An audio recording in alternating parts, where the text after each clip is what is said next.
human behavior, when it's romanticized in anthropics, it would be instinctually labeled primate-like. Anthropics deal with human behavior, and then the anthropology as a collective. Biomedicine this is something that was made up of with just the Western professionals. And so what the Western professional with a return of illness. So the more that there's like climate changing and everyone's trying to change with it, is like you're trying to become a deviation to pretend that there is no difference between you and it.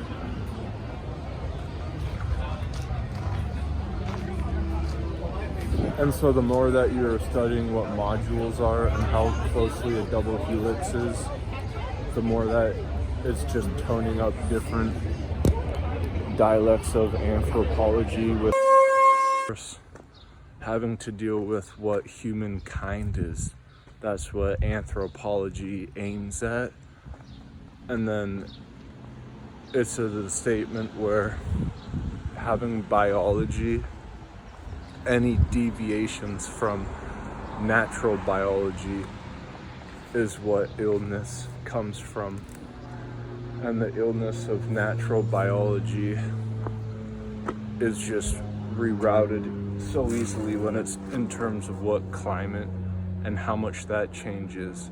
And if you're not on board with going green, then you're the deviation by not becoming what the change is. Do you see that circle?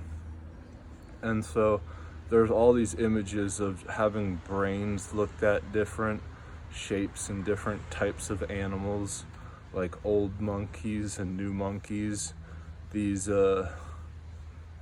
hominins. What's an ad hominem?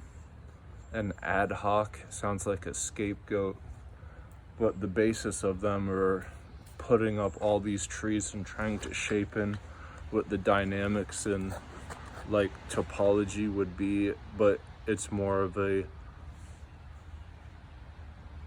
geometrics, and you can get geopolitical if you've got enough white papers and patents. And that's really concerning, because the more that we look closer and rev up everything with energy, having smart devices, and basically CERN in making all these calculations of the early existence, you've got to rip apart the backdrop more and more to get better and better information. And that's kind of like what adjuvant does naturally. In order for something to work clinically, bombard it with a whole bunch of adjuvant, or skip clinical trials because they'll fail and they're really expensive, as long as you have FDA approval. Treat things as though they're software engineers and flood them out, flood out the product with a whole bunch of bugs and patches to fix them. The first two statements, but then the glands are going to be like a freelance thing with like quarks and atoms, because those are really niche components